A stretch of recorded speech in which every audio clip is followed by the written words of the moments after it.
हे सभी को, आज मैं नई फिल्म सिंगल सलमा एक्सप्लेन कर रही हूँ जो 2025 में रिलीज हुई है। यह फिल्म लखनऊ, भारत में रहने वाली 33 साल की एक अविवाहित महिला की जिंदगी को दिखाती है। यह फिल्म समाज के दबाव, परिवार की उम्मीदों, अपनी पहचान और परंपरा व व्यक्तिगत आजादी के बीच किए जाने वाले मुश्किल फैसलों जैसे विषयों पर बात करती है। अगर आपको वीडियो पसंद आए तो सब्सक्राइब बटन और बेल आइकन दबाइए। चलिए कहानी शुरू करते हैं। कहानी लखनऊ में होती है, जो एक ऐतिहासिक शहर है और अपनी गहरी संस्कृति और परंपराओं के लिए जाना जाता है। यहाँ हम सलमा रिजवी से मिलते हैं, जो 33 साल की एक अविवाहित महिला है। उसके समाज में उसकी उम्र को बहुत बड़ा मुद्दा माना जाता है। सलमा लखनऊ के अर्बन डेवलपमेंट डिपार्टमेंट में एक मेहनती नौकरी करती है। उसका हर दिन काम की जल्दी, रिश्तेदारों के लगातार फोन और परिवार की जिम्मेदारियों में बीतता है। उसका परिवार उस पर भावनात्मक और आर्थिक दोनों तरह से निर्भर है। उसके पिता एक इज्जतदार बुजुर्ग हैं और उसे बहुत प्यार करते हैं, लेकिन उसकी शादी न होने की चिंता उन्हें हमेशा रहती है। उसकी माँ मानती है कि शादी से सब कुछ ठीक हो जाएगा। उसकी छोटी बहनें उसे सहारा और रास्ता दिखाने वाली मानती है, जबकि उसका छोटा भाई भी अपनी मांगे रखता है। सलमा की जिंदगी बहुत भरी हुई है, लेकिन उसे लगता है कि उसकी पहचान बस एक ही चीज बन गई है, सिंगल। दबाव लगातार बना रहता है। हर फैमिली डिनर में, हर त्योहार पर, हर बातचीत में वही सवाल गूंजता है, शादी कब करोगी? सब लोग कहते हैं कि इस उम्र में उसे शादीशुदा होना चाहिए था, अपना घर परिवार होना चाहिए था। कई लड़के उसे ताने मारते हैं कि वह अभी तक सिंगल है। वे उसे सिंगल सलमा कहते हैं और उसकी कार पर अपने नंबर लिख देते हैं। बाबन भी उन्हीं लड़कों में से एक है, जिसे सलमा कई बार मना कर चुकी है। एक शाम एक बड़े पारिवारिक डिनर के दौरान सलमा की मुलाकात सिकंदर खान से होती है। वह करीब 40 साल का है और लखनऊ में कपड़ों की एक छोटी सी दुकान चलाता है। नवाब साहब, जो उसके पिता के करीबी दोस्त हैं, जानबूझकर दोनों की पहचान करवाते हैं। सिकंदर शालीन और परंपराओं को मानने वाला इंसान है, अपनी रोजमर्रा की जिंदगी में संतुलित और शहर की संस्कृति से जुड़ा हुआ। वह सबको हंसी मजाक और सादगी से प्रभावित करने की कोशिश करता है। शुरुआत में सलमा उसे ध्यान से देखती है, यह समझने के लिए कि क्या उसमें वह मजबूती है जिसकी उसे जरूरत है। कई तय की गई मुलाकातों के बाद आखिरकार सिकंदर सच्चे दिल से कहता है, अगर आप मुझसे शादी करें तो मुझे बहुत इज्जत और खुशी होगी। उसका लहजा सादा है और उसके शब्द सीधे हैं। सलमा मान जाती है। इसमें कोई बड़ी रोमांटिक कहानी नहीं होती, बस साथ मिलकर जिंदगी बनाने का एक शांत वादा होता है। उसका परिवार खुशी से झूम उठता है और शादी की तैयारियां तुरंत शुरू हो जाती हैं। इसी बीच जब सगाई की खुशियां चल रही होती हैं, सलमा को ऑफिस में एक अचानक खबर मिलती है। अर्बन डेवलपमेंट डिपार्टमेंट उसे 2 महीने के ट्रेनिंग प्रोग्राम के लिए लंदन भेज रहा है। यह उसके करियर का एक बड़ा मौका है, जिसके बारे में उसने कभी सपना देखा था। उसका परिवार थोड़ा हिचकिचाता है। उन्हें डर लगता है कि लंदन उसे बदल देगा। दूरी और आजादी से वे घबराते हैं, जिन्हें वे ठीक से समझ नहीं पाते। लेकिन सिकंदर सबको चौंका देता है। वह उसे मना करने के बजाय जाने के लिए हौसला देता है। वह उससे कहता है कि इस मौके को अपनाओ, आगे बढ़ो, और वह उसके लौटने का इंतजार करेगा। सलमा अपना सामान पैक करती है और लंदन के लिए उड़ान भरती है। उसके दिल में उम्मीद, उलझन और एक ऐसा एहसास होता है जिसे उसने पहले कभी नाम नहीं दिया था। लंदन लखनऊ से बिल्कुल अलग लगता है। यह बड़ा है, ज्यादा शोर वाला है और ज्यादा आजाद है। सड़कें खुली खुली लगती हैं, रोशनी तेज है और लोग तेजी से चलते हैं।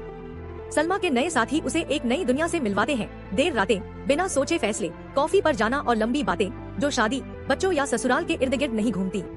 इसी नए ग्रुप में मीट सिंह सहनी भी है। वह आकर्षक है, बेफिक्र है और जिंदगी से भरा हुआ है। मीट सिकंदर से बिल्कुल अलग है। वह खुले विचारों वाला है, मजाकिया है, लोकल इवेंट्स में डीजे का काम करता है और खुलकर जिंदगी, मस्ती, घूमने और खुद से सच्चा रहने की बातें करता है। पहली बार सलमा को लगता है कि लोग उसे सिर्फ अविवाहित महिला के तौर पर नहीं देख रहे, उसे एक पूरे इंसान की तरह देखा जा रहा है। लंदन में सलमा पूरी तरह बदलने लगती है।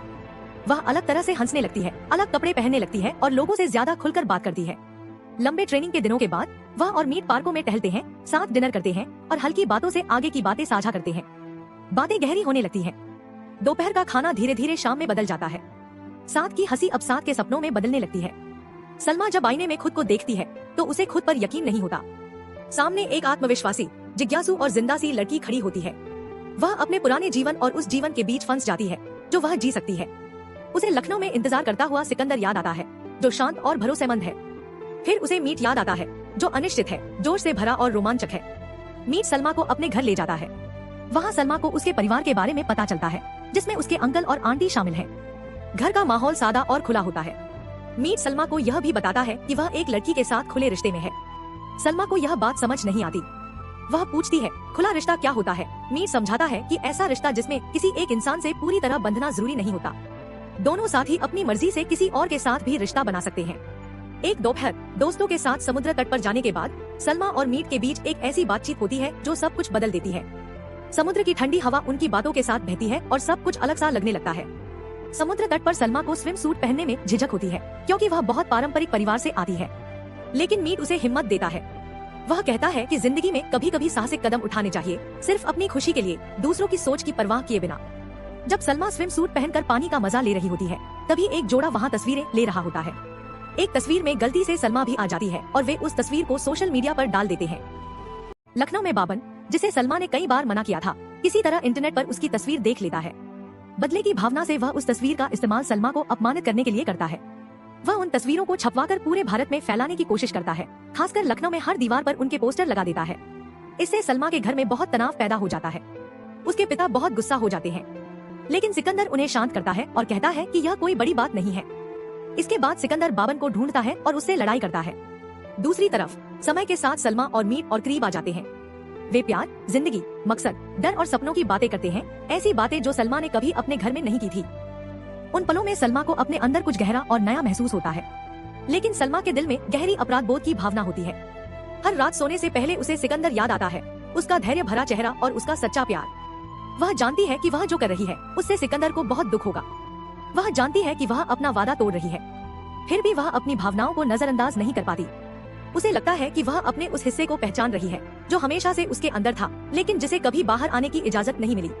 लंदन में ऑफिस में आखिरी भाषण के दौरान सलमा मीट को ढूंढती है, लेकिन वह उसे अपनी गर्लफ्रेंड के साथ करीब बैठा हुआ देखती है।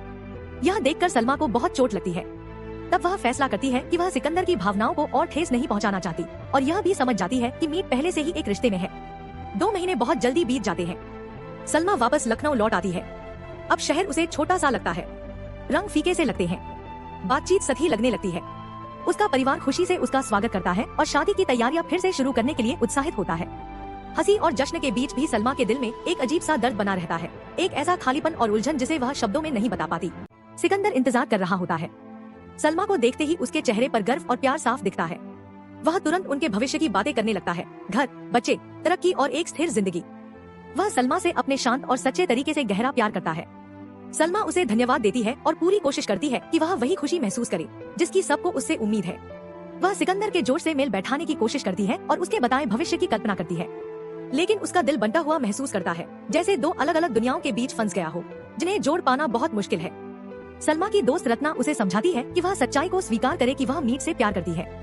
रत्ना कहती है कि अगर सलमा सिकंदर से शादी का फैसला समझौते में लेती है तो आगे चलकर इससे सिकंदर और सलमा दोनों को दुख होगा। वह सलमा से कहती है कि उसे सिकंदर से बात करनी चाहिए और उसे पूरी सच्चाई बता देनी चाहिए। डिनर के समय सलमा हिम्मत जुटाकर सिकंदर को सब सच बता देती है। यह सुनकर सिकंदर बहुत दुखी और गुस्से में आ जाता है। उसे लगता है कि उसका अपमान हुआ है। सिकंदर कहता है कि उसने सलमा के लिए जो कर सकता था सब किया है। वह कहता है कि वह हर हाल में अपनी बारात उसके दरवाजे तक लेकर आएगा। दूसरी तरफ सलमा के जाने के बाद मीट बहुत उदास हो जाता है। वह न गा पाता है, न नाच पाता है। उसकी गर्लफ्रेंड यह बात नोटिस कर लेती है। वह मीट से पूछती है और समझ जाती है कि उसकी उदासी की वजह सलमा ही है। वह मीट से कहती है कि उसे जरूर सलमा से संपर्क करना चाहिए। मीट भारत, लखनऊ जाने का फैसला करता है। वह सलमा के पास जाता है और उससे अपने प्यार का इजहार करता है। सलमा साफ कहती है कि वह किसी की दूसरी पसंद नहीं बनना चाहती और न ही ओपन रिलेशनशिप में रहना चाहती है। मीट कहता है कि वह सलमा को लेकर बहुत सीरियस है और उससे शादी करना चाहता है, लेकिन सलमा सिकंदर के बारे में सोचकर परेशान हो जाती है और मीट के प्रस्ताव को ठुकरा देती है। मीट अपने अंकल को फोन करता है। उसके अंकल मीट से कहते हैं कि अब तुम लंदन में नहीं, भारत में हो। भारत में किसी लड़की से सीधे इस तरह संपर्क नहीं किया जाता। तुम्हें कोई दूसरा तरीका अपनाना चाहिए। वह उसे भारत की संस्कृति और सलमा की पसंद के बारे में समझाते हैं। वह कहते हैं कि तुम्हें यह समझना होगा कि एक भारतीय लड़की शादी कैसे करना चाहती है, उसके सपने क्या होते हैं।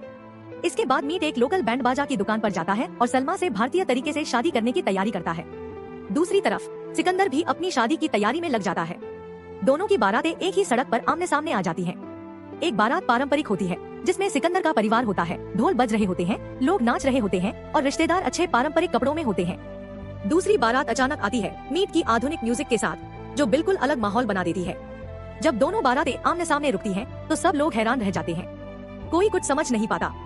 2 अलग अलग दुनियाओं की यह टक्कर सब कुछ उलझा देती है। लेकिन सलमा वहाँ नहीं होती। सलमा के पिता उसकी दोस्त रत्ना से पूछते हैं। रत्ना बताती है कि सलमा ने फैसला किया है कि वह न मीट से शादी करेगी और न ही सिकंदर से। वह रेलवे स्टेशन पर होगी। वह आज रात मुंबई जा रही है। दोनों पक्ष रेलवे स्टेशन पहुंचते हैं, जहां सलमा ट्रेन का इंतजार करते हुए बैठी होती है। सलमा बहुत मुश्किल हालात में होती है। एक तरफ सिकंदर होता है, जो स्थिरता, परंपरा, जिम्मेदारी और उस जिंदगी का प्रतीक है जो उसे हमेशा सिखाई गई। दूसरी तरफ मीट होता है, जो आजादी, जुनून, नए मौके और अनजानी जिंदगी का प्रतीक है, जो उसने लंदन में देखी थी। सलमा गहरी सांस लेती है और कहती है कि अब वह दूसरों के बारे में सोच कर फैसले लेते लेते थक गई है। वह उस जिंदगी से थक चुकी है जहाँ लोग उसे हमेशा सिंगल होने पर ताने देते हैं। वह कहती है कि उसकी जो तस्वीरें वायरल हुई थी, उन्होंने उसे अपनी तरह से जीने का मौका दिया। वह बताती है कि स्विम सूट वाली तस्वीरें देखने के बाद एक मॉडलिंग कंपनी ने उसे कॉल किया। उस कंपनी ने उसे ब्राइडल शूट्स के लिए हायर किया और अच्छी कमाई और करियर का ऑफर दिया। वह कहती है कि उसे मीट से प्यार है, लेकिन अभी वह अपनी जिंदगी जीना चाहती है और कुछ समय बाद ही शादी के बारे में सोचेगी। सिकंदर से वह कहती है कि वह सबसे अच्छा इंसान है जिसे वह जानती है। वह उसे धन्यवाद देती है और कहती है कि सिकंदर हमेशा उसका दोस्त रहेगा। वह वहाँ मौजूद सब लोगों को समझा देती है। आखिर में उसका परिवार मान जाता है और उसे मुंबई जाने की इजाजत दे देता है। मीट सलमा का सामान ट्रेन में रखते हुए कहता है कि वह आखिरी सांस तक उसका इंतजार करेगा। सिकंदर भी जोर देता है कि वे हमेशा दोस्त बने रहेंगे। फिल्म उस सीन पर खत्म होती है जहां सलमा ट्रेन में बैठकर अपने सपनों की ओर जा रही होती है, मुस्कुराते हुए। एक खुशहाल जिंदगी जीने के लिए, बिना किसी दबाव के, दुनिया की खूबसूरती को अपनाने के लिए।